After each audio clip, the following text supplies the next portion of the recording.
Hello everyone, I welcome you all to IG Tutorials. So our today's topic is Geometry for SSC Part 4. तो आज के इस part में हम लोग डिस्कस करेंगे bisectors and angle in a triangle. तो इससे पहले हम लोगों ने तीन पार्ट्स देखे थे, पार्ट 1, पार्ट 2, पार्ट 3, जिसमें हम लोगों ने पॉइंट्स, लाइंस, एंगल्स के बारे में देखा था। तो जो लोग भी इस वीडियो को पहली बार देख रहे हैं या चैनल को अभी तक सब्सक्राइब नहीं किया है तो कृपया चैनल को सब्सक्राइब कर ले, ताकि जब भी कोई नया वीडियो मैं आप लोगों के बीच लेकर के आऊँ तो आपको नोटिफिकेशन आ जाए और आप इजीली वीडियो को वॉच कर सकते हैं। तो जो लोग पार्ट 4 को देख रहे हैं उन लोगों से रिक्वेस्ट है कि पार्ट 1, 2 और 3 देख ले, ताकि जो भी बेसिक्स और जो क्या मैं मेथड फॉलो कर रहा हूँ वो आपको क्लियरली समझ में आ जाए।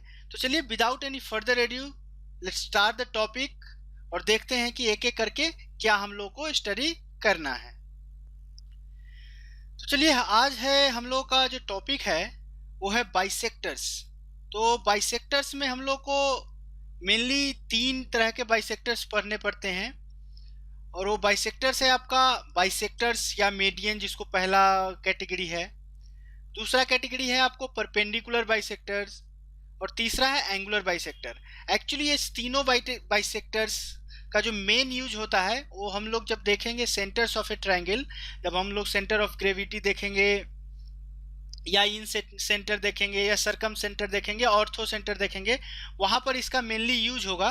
बट अभी हम लोग को कुछ सवाल ऐसे आएंगे जिसमें इस सब का जरूरत पड़ेगा, तो इस सब के बेसिक्स को हम लोग को देखना जरूरी है। तो एक एक करके जस्ट थ्योरी है, इसको हम लोग एक एक करके देखेंगे और इस पे कुछ क्वेश्चन यदि पॉसिबल होगा तो उसके क्वेश्चंस भी हम लोग एक एक करके देखेंगे। तो चलिए पहला देखते हैं हम लोग बाइसेक्टर या मीडियन किसको बोलते हैं। तो हम लोग का पहला है बाइसेक्टर या मीडियन किसको बोलते हैं, वो हम लोग को देखने का है अभी। बाइसेक्टर या मीडियन किसको बोलते हैं? विच divides line segment into two equal parts. Suppose एक पीक्यू एक लाइन सेगमेंट है, तो जो आर एस एक लाइन है, आर एस को यदि हम बोलेंगे, कब बोलेंगे कि ये बाइसेक्टर या मीडियन है? जब ये आर एस जो है पीक्यू को दो इक्वल पार्ट में बांटेगा। सपोज यहाँ पे ओ पे बांट रहा है या काट रहा है, तो यहाँ पे आपको इस तरह से होगा कि PO is equal to O Q होगा। इस तरह से वो जो बाइसेक्टर है इस तरह से काटेगा कि उस जो लाइन सेगमेंट है उसको टू इक्वल पार्ट्स में बांट देगा। मतलब कि ओ पे काट रहा है तो जो पीओ का लेंथ होगा वही आपको ओ क्यू का लेंथ होगा। जस्ट एक सिंपल थियरी है, इस पे यदि कुछ सवाल होंगे तो उस सवाल को देखेंगे, नहीं तो इसका जो डिटेल्स में है, जो इन डिटेल हम लोग पढ़ेंगे जब हम लोग सेंटर ऑफ ए सर्कल पढ़ेंगे। चलिए नेक्स्ट देखते हैं कि परपेंडिकुलर बाइसेक्टर किसको बोला जाता है। तो दूसरा है हम लोग का परपेंडिकुलर बाइसेक्टर किसको बोलेंगे? परपेंडिकुलर बाइसेक्टर बोला जाता है कि which divides the line into two equal parts at 90 degree. Suppose यहाँ पे फिर से हम लोग ले लेते हैं PQ है और ए वाला लाइन RS जो है PQ को डिवाइड करना है। इस तरह से डिवाइड करना है कि सपोज O पे कर रहा है तो PO और OQ का लेंथ जो है सेम होना चाहिए, मतलब PO is equal to OQ। But जो यहाँ पे काटेगा ये एंगल आपको कितना के बराबर होना चाहिए? ये एंगल आपको 90 डिग्री के इक्वल टू होना चाहिए। ये एंगल कितना के इक्वल टू होना चाहिए? 90 डिग्री के इक्वल टू होना चाहिए। तो इसको हम लोग परपेंडिकुलर बाइसेक्टर बोलेंगे। चलिए नेक्स्ट जो है हम लोग का एंगुलर बाइसेक्टर है, उसको भी हम लोग देख लेते हैं। तो एंगुलर बाइसेक्टर में हम लोग को क्या है? सिंपल, बाइसेक्टर मतलब कि दो बराबर भाग में बांट रहा है। एंगुलर बाइसेक्टर करने का क्या मतलब हुआ कि which divides an angle into two equal parts. Suppose ये दो लाइन सेगमेंट यदि इसको ले लेते हैं PQ और QR, तो ये जो QS है, QS को हम लोग बोलेंगे क्या? Angular bisector. कब?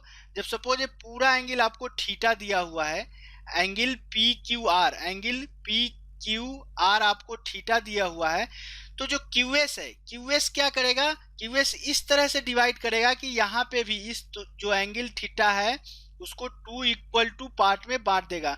मतलब कि जो angle SQR is equal to angle PQS is equal to theta by 2। मतलब कि एंगुलर बाइसेक्टर कहने का मतलब कि ऐसा जो बाइसेक्टर होना चाहिए जो एक कोई एंगल है उसको दो इक्वल पार्ट्स में डिवाइड कर देता हो, उसको हम लोग एंगुलर बाइसेक्टर बोलते हैं। तो चलिए जस्ट एक बाइसेक्टर का बेसिक्स था, इस पे बहुत सारे अच्छे अच्छे क्वेश्चन बनते हैं, उस क्वेश्चन को भी अपन देखेंगे।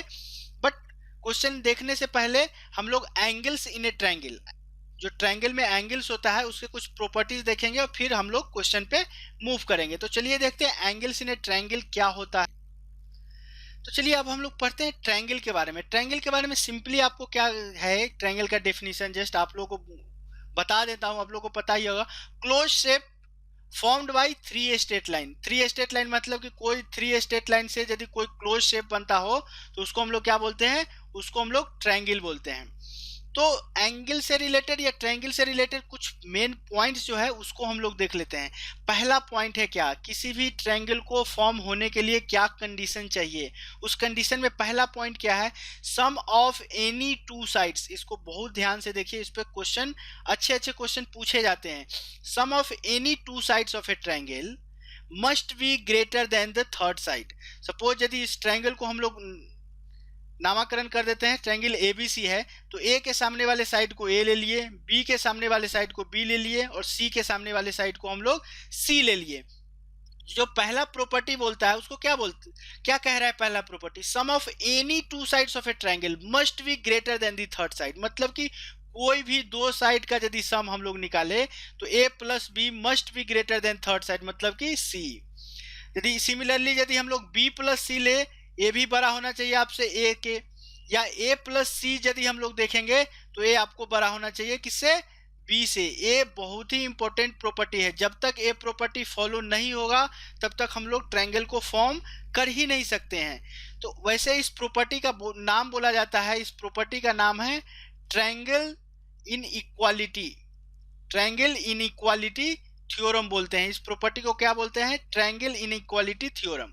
इसमें क्या बोलता है कि sum of any two sides of a triangle must be greater than the third side. हम लोग देख लिए ए प्लस बी, यदि इस ए और बी को हम लोग कंसीडर कर रहे हैं तो सी से बड़ा होना चाहिए ए प्लस बी का सम। बी और सी को कंसीडर कर रहे हैं तो बी और सी का सम ए से ग्रेटर होना चाहिए।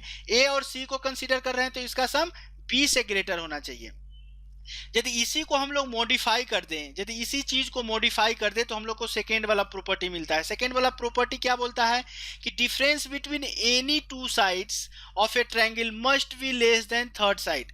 यदि इसी इनइक्वालिटी को, इसी तीनों इनइक्वालिटी को अपन सॉल्व करेंगे तो जो सेकेंड वाला प्रॉपर्टी है क्या बोलता है, difference between any two sides of a triangle must be less than the third side. इसका कहने का क्या मतलब, चलिए ए और बी का डिफरेंस ले ले तो ये सी से जरूर छोटा होना चाहिए, या बी और सी का डिफरेंस ले ले तो ए से जरूर छोटा होना चाहिए, या अब सी और ए का डिफरेंस ले ले तो ये आपको बी से जरूर छोटा होना चाहिए। ये आपका सेकेंड प्रॉपर्टी है। सेकेंड प्रॉपर्टी कोई प्रॉपर्टी नहीं है, जस्ट एक प्रॉपर्टी वन जो है उसी को अपन इनइक्वालिटी सॉल्व करके ए वाला इनइक्वालिटी जो है हम लोगों ने प्राप्त किया है। तो इसको भी एक ढंग से ध्यान दें, यदि आपको थियोरेटिकल कोई क्वेश्चन आ जाए कि what are the condition to form any triangle, तो एक तो हो गया कि सम वाला होता है, sum of any two sides of a triangle must be greater than the third side, या सेकेंड वाला प्रॉपर्टी है difference between any two sides of a triangle must be less than the third side.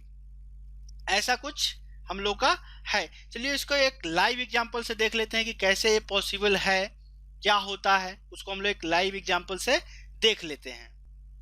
तो चलिए live example, हम लोग को पता है कि एक राइट एंगल ट्रायंगल जब हम लोग बनाते हैं तो इसका साइड सपोज 3 4 5, 3 4 5 एक ट्रिपलेट है 3 4 5। तो ये हम लोगों को पता है कि एक राइट एंगल ट्रायंगल होता है, मतलब कि एक ट्रायंगल को फॉर्म कर रहा है। अब देखिए ए वाला प्रॉपर्टी वन को हम लोग देखते हैं क्या ये फॉलो हो रहा है कि नहीं। देखिए दो साइड को 4 और 3 को ले रहे हैं, 4 और 3 इज इक्वल टू कितना होगा 7, ये 5 से बड़ा है कि नहीं। चलिए यहाँ तक फॉलो है। अब दो साइड 4 और 5 को ले रहे हैं, 4 + 5 बराबर क्या 9, ये ग्रेटर देन थर्ड साइड 3 है, ये भी फॉलो हो रहा है। तीसरा कॉम्बिनेशन 3 और 5 को ले रहे हैं, 3 और 5 कितना होता है 8, इज ग्रेटर देन 5, मतलब कि तीनों का तीनों जो है हम लोग को फॉलो कर रहा है। इसका मतलब कि जो ट्रायंगल यहाँ पे फॉर्म होगा। तो ये पहला प्रॉपर्टी के लिए देख लिए। हम लोग यदि दूसरा प्रॉपर्टी डिफरेंस प्रॉपर्टी को देखें, वैसे बता दिया कि इस प्रॉपर्टी को क्या बोलते हैं हम लोग, ट्रायंगल इनइक्वालिटी थ्योरम। यदि डिफरेंस थ्योरम लिए तो 4 और 3 का डिफरेंस लेते हैं, must be greater than the third side, मतलब 5 से। चलिए ये फॉलो हो रहा है। 5 और 3 को लिए, 5 और 3 का डिफरेंस कितना होता है 2, 4 और 3 का डिफरेंस 1 होगा, तो a must be greater than third side क्या है 4, ए भी फॉलो हो रहा है। यदि हम लोग 4 और 5 को ले तो 5 माइनस 4 कितना होता है 1, ये थर्ड साइड से छोटा है कि नहीं, थर्ड साइड क्या है 3। तो ये हम लोग का प्रॉपर्टी है, ट्रायंगल किसी भी ट्रायंगल को फॉर्म होने के लिए ये दो प्रॉपर्टी है। तो चलिए इस पे हम लोग कुछ क्वेश्चन को देख लें ताकि आपको जो है इसका क्लियर पिक्चर आपके दिमाग में आ जाए कि कहना क्या चाह रहे हैं हम, या ये जो ट्रायंगल इनइक्वालिटी थ्योरम है वो कन्वे क्या कर रहा है, करना चाह रहा है। तो उससे हम लोग कुछ क्वेश्चन को लेकर के इसको हम लोग एक एक करके देख लेते हैं। तो चलिए ट्रायंगल प्रॉपर्टी पे हम लोगों का पहला क्वेश्चन क्या बोल रहा है, पहला क्वेश्चन बोल रहा है 3 segments have length a is equal to 3, b is equal to 6 and c is equal to 4 centimeter. Can a triangle be formed with these measures? क्या a, b और c को लेकर के हम लोग कोई ट्रायंगल फॉर्म कर सकते हैं या नहीं। तो आपको हमने ट्रायंगल फॉर्म होने का कंडीशन बताया क्या, सम वाला, sum of any two sides in a triangle must be greater than the third side. और उसके लिए सेकेंड प्रॉपर्टी को फुलफिल कराने का जरूरत नहीं है, क्योंकि जो सेकेंड वाला प्रॉपर्टी डिफरेंस प्रॉपर्टी जो आया था वो हम लोग को फर्स्ट से ही डिराइव होके आया था। तो हम लोग केवल सम प्रॉपर्टी को वेरीफाई कर लिए, वैलिडेट कर लिए, तो हम लोग इस कंक्लूजन पे पहुंच सकते हैं कि हाँ एक ट्रायंगल फॉर्म किया जा सकता है या ट्रायंगल फॉर्म नहीं किया जा सकता है। तो हम लोग का क्या था, a plus b is greater than c था, b plus c greater than a था, c plus a greater than b था, यही तीन कंडीशन था। चलिए a प्लस बी को लेते हैं, 3 प्लस 6 कितना होता है 9, ग्रेटर देन 4 है, चलिए a फॉलो हो रहा है। b प्लस सी 6 प्लस 4 कितना होता है 10, ग्रेटर देन a कितना है 3, a भी फॉलो हो रहा है।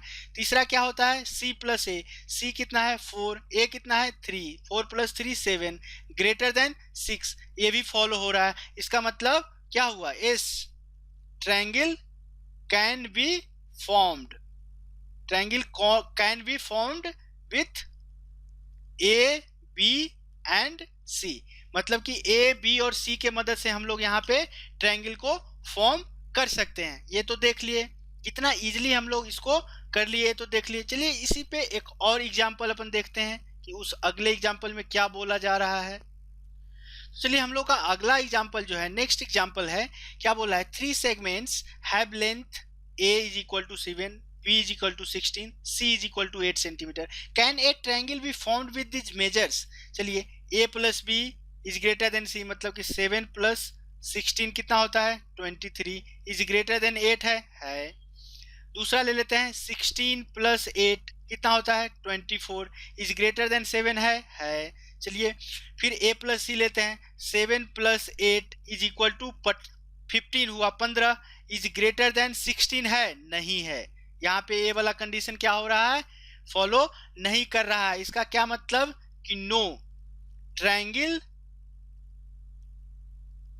कांट बी फॉर्म्ड, मतलब कि ट्रायंगल फॉर्म नहीं किया जा सकता है with a, b and c, मतलब ए, बी और सी के मदद से हम लोग ट्रायंगल को यहाँ पे फॉर्म नहीं कर सकते हैं। क्यों, क्योंकि जो यहाँ पे थर्ड कंडीशन है 7 plus 8 is equal to 15 is not greater than 16, यहाँ पे एक कंडीशन फॉलो नहीं कर रहा है। इसका मतलब कि ट्रायंगल यहाँ पे ए, बी और सी के मदद से हम लोग ट्रायंगल फॉर्म नहीं कर सकते हैं। चलिए इसी पे एक और एग्जाम्पल देख लेते हैं।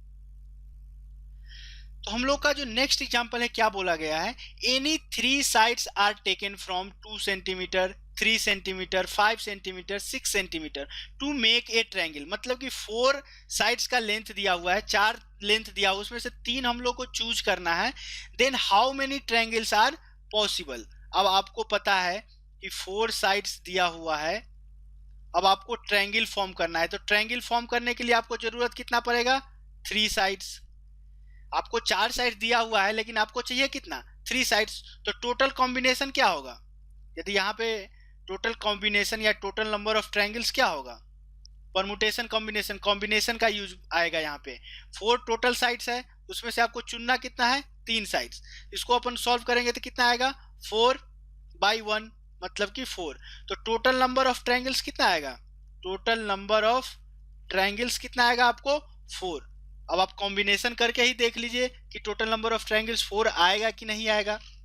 इसको हम लोग कंबाइन करके भी दे सकते हैं। जैसे चलिए पहला ले लिए 2 3 5, ये पहला ले लिए कॉम्बिनेशन होगा। अगला कॉम्बिनेशन क्या होगा? 2 3 6, ये कॉम्बिनेशन होगा। फिर उससे अगला कंडीशन क्या होगा? कॉम्बिनेशन 2 5 6 ले सकते हैं। उसके अगला कंडीशन क्या हो सकता है आपका? 3 5 6। अब आप गौर से देखिए, इस चार साइड्स के मदद से इतना ही कॉम्बिनेशन 3 का बना सकते हैं, मतलब कि ट्रायंगल के लिए आपको 3 साइड्स चाहिए ही चाहिए, तभी आपका ट्रायंगल फॉर्म होगा। तो टोटल 4 कॉम्बिनेशंस है। अब इसमें से पूछा गया है कि कितने ट्रायंगल्स पॉसिबल है, मतलब कि इस चारों में से जो ट्रायंगल का इनइक्वालिटी थ्योरम है या जो सम प्रॉपर्टी है कितना में फॉलो हो रहा है। जितने कॉम्बिनेशंस में फॉलो होंगे उतने ट्रायंगल्स यहाँ पे पॉसिबल होगा। तो चलिए 2 3 5 में देख के, हालांकि हर जगह आपको 3 condition a plus b is greater than c, a plus c is greater than b, c plus a is greater than a, इस तरह से करने की कोई जरूरत नहीं। कोई भी अंदाजा से देखिए, यहाँ पे यदि हम लोग 5 ले रहे हैं तो 5 इज इक्वल टू 2 प्लस 3, यहाँ तो इक्वल टू हो गया, मतलब कि एक फॉलो नहीं कर रहा है। क्यों? आपका जो सम प्रॉपर्टी बोलता क्या है कि sum of any two sides in a triangle must be greater than होना चाहिए, लेकिन यहाँ पे इक्वल हो गया, मतलब कि ये वाला चीज जो है आपको फॉलो नहीं करेगा, मतलब कि फर्स्ट वाला जो कॉम्बिनेशन है वो तो कैंसिल्ड आउट हो गया। चलिए सेकेंड वाला कंडीशन को देखते हैं। हालांकि तीनों के तीनों कंडीशन हर एक कॉम्बिनेशन के लिए चेक कर सकते हैं, बट अपन आप यूज टू हो गए तो अपन देख के भी पता लगा सकते हैं कि एक कंडीशन से यदि 6 लिए तो 6 इज ग्रेटर देन आना चाहिए 2 प्लस 3। 2 प्लस 3 क्या होता है? 5, ये तो फॉलो कर रहा है। अब कोई भी कॉम्बिनेशन लीजिए, 6 प्लस 2 8, 8 इज ग्रेटर देन 3 भी हो रहा है। 3 प्लस 6 9 इज ग्रेटर देन, मतलब कि ये तीनों के तीनों के लिए सही है। 2 5 6, 2 5 6 का कॉम्बिनेशन यदि ले, चलिए 6 को लेते हैं तो आपको बाई रूल क्या होना चाहिए? 6 इज ग्रेटर देन 2 प्लस 5 होना चाहिए। 2 प्लस 5 कितना होता है? 7। क्या 6 इज ग्रेटर देन 7 होता है? नहीं होता है। इसका मतलब कि ए वाला जो कॉम्बिनेशन ए भी रूल्ड आउट हो गया। तो अभी तक एक कॉम्बिनेशन ए फॉलो किया। चलिए लास्ट वाले कॉम्बिनेशन को हम लोग देख लेते हैं। लास्ट वाला combination 6 must be greater then क्या होना चाहिए? 6 मस्ट बी ग्रेटर देन आपको आना चाहिए कितना? देखते हैं कितना आना चाहिए। 3 प्लस 5 के, सॉरी हम लोगों ने जो कंडीशन लिया था उस सम प्रॉपर्टी का हम लोगों ने अभी यहाँ पे उल्टा ले लिया था। हालांकि हम लोगों को क्या लेना है कि sum of any two sides must be greater than the third side. तो यहाँ पे हम लोगों ने उल्टा ले लिया था, तो चलिए उसके लिए सॉरी, 1 मिनट, शायद मैंने कुछ गलत आपको बताया। होता है कभी कभी बनाते बनाते आप कुछ और सोचने लगते हैं। तो चलिए एक बार फिर से हम लोग देख लेते हैं। ये तो कंडीशन गलत हो गया क्योंकि यहाँ पे क्या हो रहा था? इक्वल टू हो रहा था। यदि सम ऑफ एनी टू साइड्स लेते हैं, सपोज 2 प्लस 3 लेते हैं, sum of any two sides क्या बोला है? Must be greater than the third side. But 2 plus 3 क्या है? 5 मस्ट बी ग्रेटर देन 6 होना चाहिए, लेकिन 5 तो 6 से बड़ा नहीं है, तो ये भी कैंसिल्ड आउट हो गया। यदि 2 5 6 के केस में देखें, sum of any two sides, 2 plus 5 क्या है? 7 इज ग्रेटर देन 6 है। यदि अपन 2 प्लस 6 लेंगे तो 8 इज ग्रेटर देन 5, ये भी फॉलो हो रहा है। यदि 5 प्लस 6 11 इज ग्रेटर देन 2, ये भी फॉलो हो रहा है। मतलब कि जो थर्ड वाला कंडीशन है जो अभी तक फॉलो कर रहा है। यदि फोर्थ कंडीशन को देखते हैं तो 3 plus 5 is equal to 8, greater than 6 है। चलिए यहाँ तक सही है। 3 plus 6 is greater than is equal to 9 is greater than 5, ये भी फॉलो हो रहा है। 5 plus 6 greater than 11 is equal to 11, ये भी 3 से बड़ा है, इसका मतलब ये भी फॉलो हो रहा है। मतलब कॉम्बिनेशन थर्ड और फोर्थ जो है सम प्रॉपर्टी को सेटिस्फाई कर रहा है। तो आप लोग से पूछा क्या गया है? Then how many triangles are possible? तो total 2 triangles are possible. Total कितना ट्रायंगल्स पॉसिबल है इससे? Total 2 triangles are possible. Sorry यहाँ पे मैंने कुछ आप लोगों को गलत बता दिया, तो इसके लिए फिर से सॉरी। ये होना चाहिए कि हम लोग को sum of any two sides of a triangle must be greater than the third side. तो चलिए आगे हम लोग नेक्स्ट कॉन्सेप्ट देखते हैं, क्या है वो। तो आगे का हम लोग का जो कॉन्सेप्ट है वो है सम ऑफ। यहाँ पे हम लोग डिस्कस कर रहे हैं, अब डिस्कस करेंगे किसको? अब डिस्कस कर रहे हैं एंगल्स इन ए ट्रायंगल। तो sum of all 3 angles in a triangle is 180 degree. आप लोगों में से सारे के सारे को ये वाला जो कॉन्सेप्ट है, ये थियोरम जो है पता ही होगा। बट इस थियोरम को मैं इसलिए यहाँ पे प्रूफ करके बताने जा रहा हूँ क्योंकि पता रहता है कि sum of all the angles in a triangle must be या इज इक्वल टू 180 डिग्री होता है, बट हम लोग उसको अप्लाई नहीं कर पाते हैं। तो अप्लाई करने के लिए थोड़ा सा और क्लियर आइडिया हो जाए, इसके लिए मैं उसको आपको प्रूफ करके बताऊंगा। तो देखिए, यदि ए ट्रायंगल है ए बी सी, तो हम लोग एक लाइन क्या किए, पी क्यू ड्रॉ किए। पी क्यू इस तरह से ड्रॉ किए कि P Q is parallel to B C, मतलब कि जो पी क्यू है वो पैरेलल टू बी सी है। अब देखिए, यहाँ पे मैंने आपको बताया था कि जेड शेप जो बनता है, ये दोनों लाइन जो पैरेलल हो, तो ये जो कॉर्नर है, कॉर्नर का एंगल आपस में बराबर होता है। या जेड को आप उल्टा मिरर इमेज भी ले लीजिए, यहाँ भी कॉर्नर का एंगल आपस में बराबर होता है। तो देखिए, यदि इसको हम लोग एंगल ए ले लेते हैं, इसको एंगल बी ले लेते हैं, इसको सी ले लेते हैं, इस वाले एंगल को एक्स ले लिए, इस वाले एंगल को वाई ले लिए। अब देखिए, ए वाला जो चीज है वो जेड का शेप फॉर्म कर रहा है कि नहीं कर रहा है? इसका मतलब जो एक्स होगा वही बी होगा। जेड का शेप ऐसे फॉर्म हो रहा है कि नहीं हो रहा है? तो जो एक्स होगा मतलब कि b is equal to x होगा।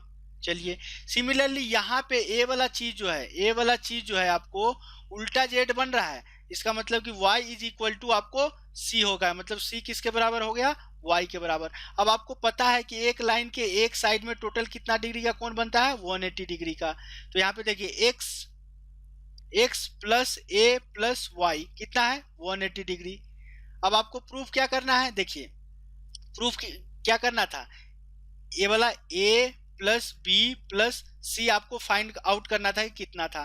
तो a तो a ही रहेगा, b किसके बराबर आया है, x के बराबर, c किसके बराबर आया है, y के बराबर, तो c मतलब कि a प्लस y के बराबर आया है, तो c किसके बराबर है, y के। तो a plus x plus y यहाँ पे कितना आया, 180 डिग्री।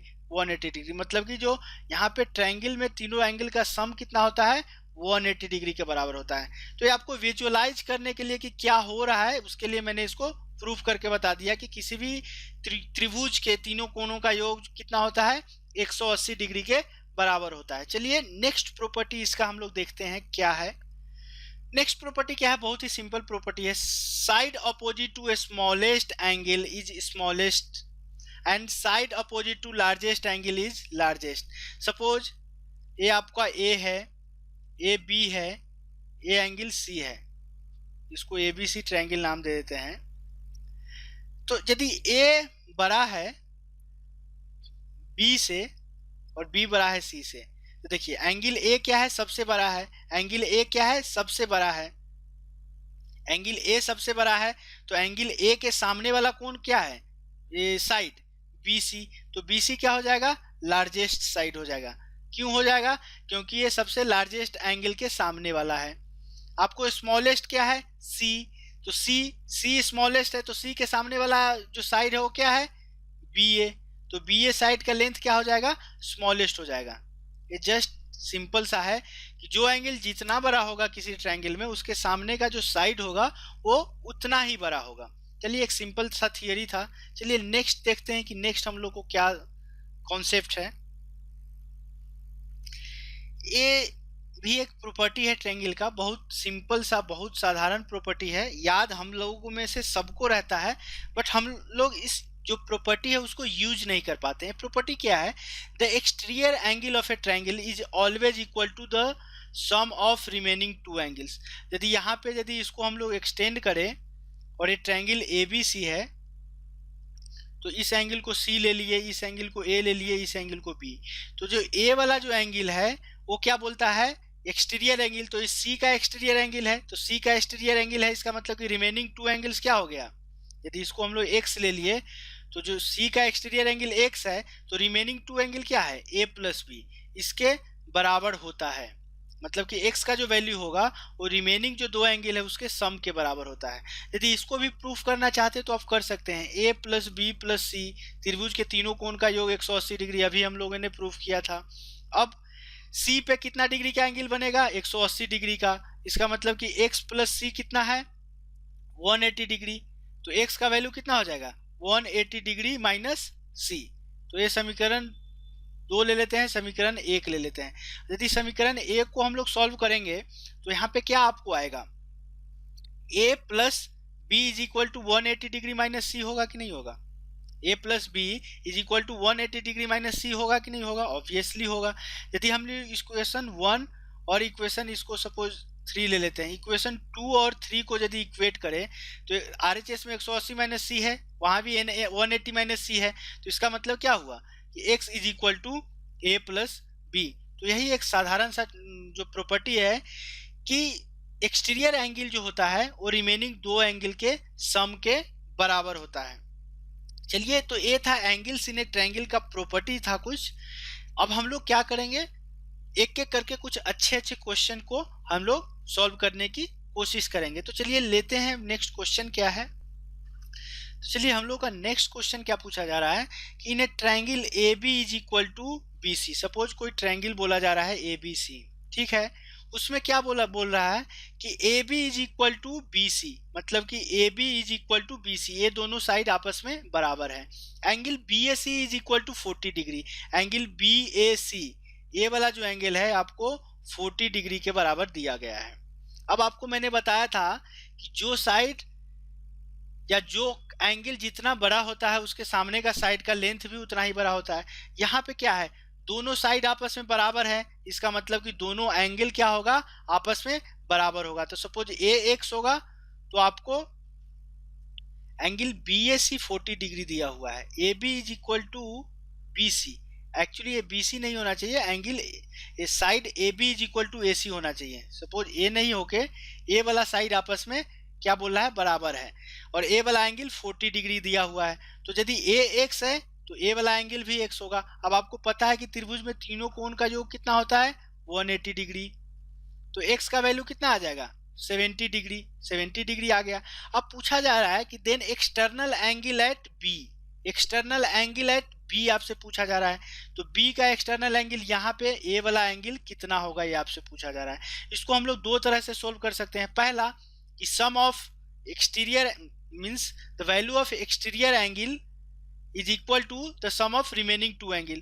तो बी पे एक्सटीरियर एंगल पूछा जा रहा है, तो रिमेनिंग टू एंगल क्या होगा, 40 प्लस एक्स। तो 40 प्लस एक्स, तो 40 प्लस 70 मतलब कितना हुआ, 110 डिग्री। या इसको दूसरे तरह से यह भी हम लोग सोल्व कर सकते हैं कि एक लाइन पर एक साइड में कितने डिग्री का कोण बनता है, 180 डिग्री का। तो x प्लस, सपोज इसको y ले लेते हैं, y कितना होता है, 180 डिग्री। अब वो x का वैल्यू कितना दिया हुआ है, 70 डिग्री। तो 180 डिग्री माइनस 70 डिग्री कितना होगा, 110 डिग्री। ऐसे सॉल्व कीजिए या इस मेथड से सॉल्व कीजिए, आपका जो आंसर आएगा वो ऑप्शन बी होगा, मतलब कि 110 डिग्री इसका आंसर होगा। चलिए देखते हैं नेक्स्ट क्वेश्चन को। नेक्स्ट क्वेश्चन हम लोग से पूछा जा रहा है कि if each angle of a triangle is less than the sum of other two angles then the triangle will be। अब राइट एंगल ट्रायंगल होगा या एक्यूट एंगल ट्रायंगल होगा या ऑब्ट्यूज एंगल ट्रायंगल होगा। तो चलिए एक एक करके हम सब का फिगर वाइज ही हम लोग देख लेते हैं। ये राइट एंगल ट्रायंगल हो गया, कोई एक्यूट एंगल ट्रायंगल ले लेंगे, और कोई हम लोग यहाँ पे ऑब्ट्यूज ट्रायंगल ले लेते हैं। सपोज ये अच्छा नहीं बना तो इसको हम लोग ऐसे करके ऑब्ट्यूज ट्रायंगल कोई ले लेते हैं, ऑब्ट्यूज एंगल ट्रायंगल, ठीक है। अब देखिए ये 90 है, सपोज इसको हम लोग 30 डिग्री, इसको 60 डिग्री ले लेते हैं। एक्यूट एंगल लेना है तो चलिए हम लोग 60-60 ही ले लेते हैं, 60-60। यहाँ पे कोई 120 ले लेते हैं, इसको हम लोग 30 ले लेते हैं, और इसको भी 30 ले लेते हैं। अब आपसे पूछा क्या गया है कि if each of triangle, if each angle of a triangle is less than the sum of other two, मतलब कि यहाँ पे यदि हम लोग 30 लेते हैं, ये लेस देन क्या है, 90 प्लस 60। चलिए ये तो सही है, बट जब हम लोग 90 को लेते हैं तो क्या ये लेस देन है 30 प्लस 60 के, नहीं है। इसका मतलब राइट एंगल ट्रायंगल तो गया। दूसरा क्या है, 60 इज ग्रेटर देन 60 प्लस 60 120। हर एक केस में तो वही आएगा, 60 इज लेस देन 120, मतलब कि each angle in a triangle is less than the sum of other two angle है। यहाँ पे तो हो रहा है 120, तो इसमें हो रहा है। चलिए इसमें हम लोग देख लेते हैं कि ईच एंगल, यदि 120 को लेते हैं, each angle is less than sum of other two angle 30 plus 30, ये है क्या, ये भी नहीं है। इसका मतलब कि ऑप्शन बी हम लोग का आंसर होगा, ऑप्शन सी ऑप्शन डी तो होगा ही नहीं। तो इस क्वेश्चन का आंसर क्या होगा, इस क्वेश्चन का आंसर होगा ऑप्शन बी। इसको हम लोग जो ट्रेडिशनल वे है उसमें भी सॉल्व कर सकते हैं, बट क्या जरूरत है हम लोग को ट्रेडिशनल वे में, जस्ट जो ऑप्शन दिया गया है उस पर हम लोग एनालाइज करके जो इसका आंसर है हम लोग फाइंड आउट कर सकते हैं। चलिए देखते हैं नेक्स्ट क्वेश्चन को। तो चलिए हम लोग का नेक्स्ट जो क्वेश्चन है वो क्वेश्चन क्या बोल रहा है उसको हम लोग थोड़ा देख लेते हैं। तो नेक्स्ट क्वेश्चन क्या बोल रहा है कि ए B C is a triangle. चलिए ए बी सी एक ट्रायंगल है, ए B C is a triangle. The bisector of internal angle B, मतलब कि इंटरनल एंगल बी का बाइसेक्टर, अभी आपको बाइसेक्टर बताए थे क्या होता है।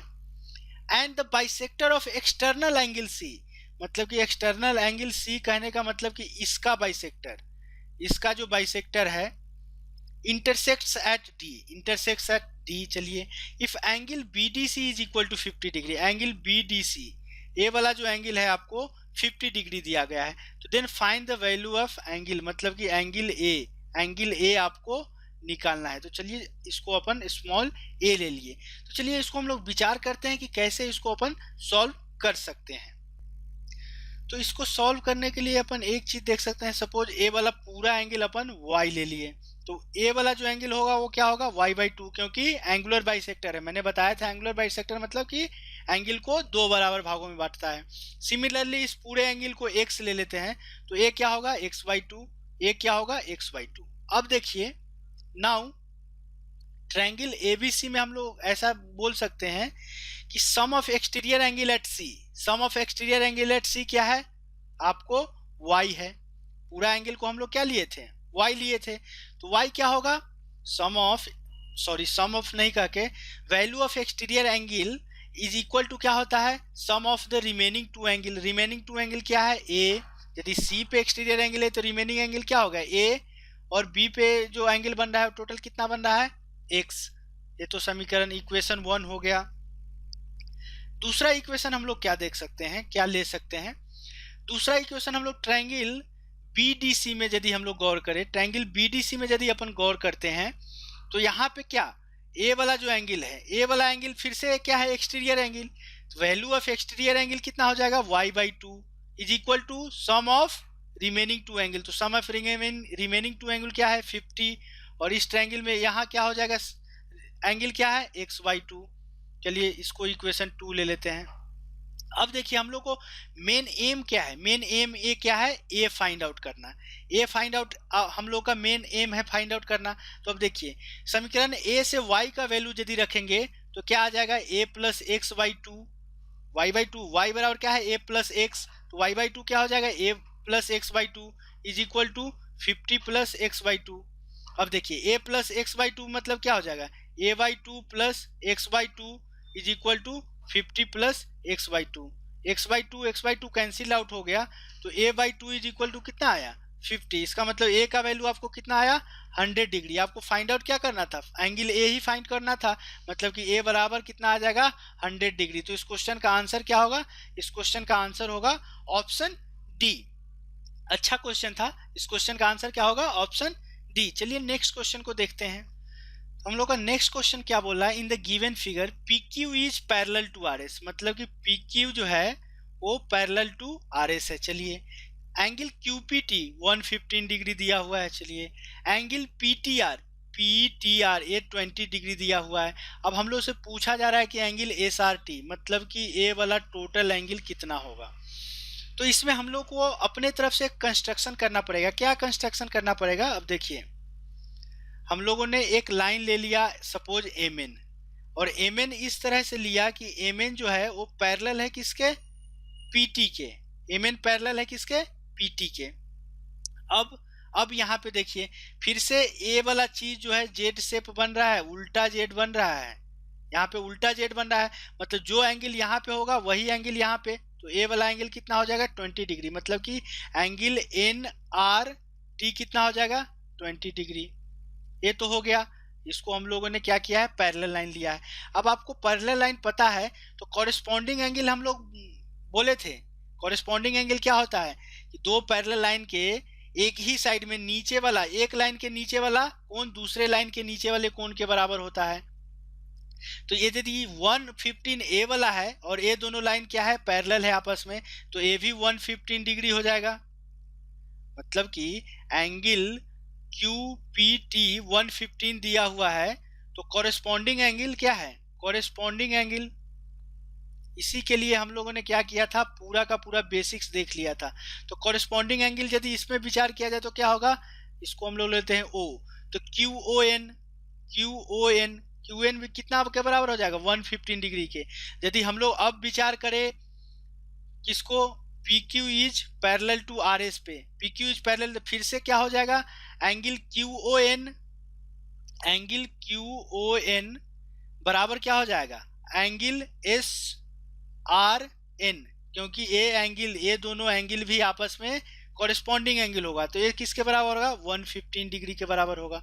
अब आपसे पूछा क्या गया है, एंगल एस आर टी किसके बराबर है, angle S R N plus angle N R T. तो एंगल एस आर एन किसके बराबर होगा, एंगल एस आर टी किसके, एस आर एन का वैल्यू हम लोग को कितना आया, 115 डिग्री यहाँ से आया। फिर एंगल एन आर टी का वैल्यू कितना आया, 20 डिग्री यहाँ से आया, तो इसका वैल्यू कितना हो जाएगा, 135 डिग्री। इस क्वेश्चन का आंसर क्या होगा, ऑप्शन सी होगा। इस क्वेश्चन का आंसर कितना होगा, 135 degree will be our right answer. तो चलिए नेक्स्ट क्वेश्चन को देखते हैं क्या है। हम लोग का नेक्स्ट क्वेश्चन बोल रहा है, इन द गिवन फिगर, यदि इस ट्रायंगल को यदि अपन ए बी सी ले लेते हैं, in the given figure angle A is equal to 80 degree. चलिए ए दिया हुआ है हम लोग को 80 degree, angle C is equal to 2x, मतलब कि ए वाला पूरा एंगल कितना दिया हुआ है, 2x। Angle b d c मतलब कि ए डी है, एंगल बी डी सी जो है आपको दिया हुआ है y डिग्री। चलिए b d and c d bisects angle b and c, a वाला चीज जो है आपस में बाइसेक्ट होता है, मतलब ए बराबर ए और ए बराबर ए। ठीक है, यदि ए वाला एंगल सी 2x है तो ए वाला भी एंगल x हो जाएगा। यदि एंगल सी 2x है और बी डी जो लाइन है एंगुलर बाइसेक्टर है, मतलब एंगल को बाइसेक्ट करता है, तो नीचे वाला एंगल भी x, ऊपर वाला एंगल भी x, और ए वाला एंगल हम लोग को पता नहीं है, तो एंगल बी को हम लोग क्या लिए, एंगल बी को हम लोग टोटल 2z ले लेते हैं। तो ऊपर वाला एंगल कितना हो जाएगा, ऊपर वाला एंगल भी z हो जाता है और नीचे वाला एंगल भी आपको यहाँ z हो जाएगा। तो हम लोग को निकालना है वैल्यू ऑफ y। तो चलिए देखते हैं कैसे अपन वैल्यू ऑफ y निकालेंगे। तो वैल्यू ऑफ y निकालने के लिए अपन ट्रायंगल ABC पे यदि गौर करें तो तीनों कोणों का योग कितना होगा, 180 डिग्री। तो क्या है, 2x है, एंगल बी सी क्या है, 2x है, एंगल बी को हम लोगों ने 2z लिया, plus 80 is equal to 180 degree, मतलब x प्लस जेड का वैल्यू कितना आ जाएगा, 100/2, मतलब कि 50 डिग्री आ जाएगा। चलिए x प्लस जेड का वैल्यू कितना आया, 50 डिग्री आ गया। अब ट्रायंगल BDC में हम लोग गौर करें, BDC में यदि गौर करते हैं तो x plus y plus z का वैल्यू कितना होगा, 180 डिग्री। यहाँ भी तो तीनों कोणों का योग 180 डिग्री होगा, तो यहाँ से हम लोग y कितना बोल सकते हैं, 180 degree minus x plus y. अब देखिए x प्लस वाई हम लोग इक्वेशन 1 से ले लेंगे, तो 180 degree minus x plus y का वैल्यू कितना है, 50, मतलब कि y का जो वैल्यू यहाँ पे आएगा कितना आएगा, 130 डिग्री।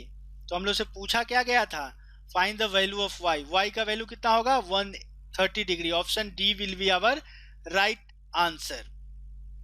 तो चलिए आज के सेशन को हम लोग यहीं क्लोज करते हैं, थोड़ा ज़्यादा ही लंबा ये सेशन हो गया, तो आज के सेशन को यहीं क्लोज करते हैं। तो सेशन क्लोज करने से पहले आप लोग से रिक्वेस्ट यही है कि जो लोग इस वीडियो को पहली बार देख रहे हैं या अभी तक चैनल को सब्सक्राइब नहीं किया है, कृपया चैनल को सब्सक्राइब कर लें। मैं आपसे वादा करता हूं, थैंक गॉड यदि सब कुछ सही रहा मेरे साथ, तो एसएससी का एक भी टॉपिक, स्पेशली मैथ्स का एक भी टॉपिक ऐसा नहीं है जो मैं यहाँ एग्जाम से पहले डिस्कस नहीं करूँगा। So please subscribe our channel, ताकि आपको जब भी कोई नया वीडियो मैं डालूँ आपको नोटिफिकेशन आ जाए और आप इजीली वीडियो को वॉच कर सकते हैं, सर्च करने की ज़रूरत नहीं पड़े। वीडियो यदि आपको सही में अच्छा लग रहा है तो लाइक जरूर कर दीजिए। यदि मैं आपके लिए इतना अपनी तरफ से इनपुट दे रहा हूं तो आप 1 या 2 सेकंड लाइक करने में तो दे ही सकते हैं। फ्रेंड्स के भी शेयर कीजिए, जितने भी आपके फ्रेंड्स हैं जिसको ज़रूरत है, जो कोचिंग को अफोर्ड नहीं कर सकते हैं, जो नीडी व्यक्ति है, उन लोगों के बीच शेयर जरूर कीजिए। कुछ सुझाव हो तो कमेंट करके आप हमको बता सकते हैं कि सर ऐसे कर सकते हैं, जो वीडियो का क्वालिटी है या क्वांटिटी है उसको हम सुधारें, क्योंकि मैं वीडियो बना रहा हूँ, मेरे को पता नहीं चल रहा है कि इसमें क्या चीज़ को इम्प्रोवाइज किया जा सकता है, क्या हम इम्प्रूव कर सकते हैं। ये तभी हो सकता है जब क्योंकि आप लोग देख रहे हैं, मैं अपनी गलती खुद तो पकड़ नहीं पाऊंगा ना, तो आप लोग जरूर बताइए कि क्या इम्प्रूव कर किया जा सकता है क्वांटिटी में या क्वालिटी में। कुछ और भी ज़्यादा सुझाव हो या आपके कुछ भी क्वेरी हो मैथ से रिलेटेड, रीजनिंग से रिलेटेड, तो मैंने आपके लिए एक फेसबुक ग्रुप बनाया है जिसका नाम है आईजी ट्यूटोरियल्स। आप उस ग्रुप को ज्वाइन कर सकते हैं, आपके जितने भी डाउट्स हो पोस्ट कर सकते हैं, या पर्सनली आप हमको पिंग करके उस क्वेश्चन का सोल्यूशन ले सकते हैं। मैं अपनी तरफ से पूरी कोशिश करूंगा क्वेश्चन का सोल्यूशन देने का। 100% गारंटी तो नहीं देता हूं कि हर एक क्वेश्चन का मैं आपको सोल्यूशन दे ही दूंगा, but I will try my level best to help you out guys. So please do join our Facebook group IG.I.G space tutorial. तो चलिए आज के सेशन को हम यहीं क्लोज करते हैं। सेशन क्लोज करने से पहले प्लीज कीप प्रैक्टिसिंग, प्रैक्टिस करना कभी मत छोड़िए। सो स्वस्थ रहिए, व्यस्त रहिए और मस्त रहिए। Thanks for watching this video. Bye bye.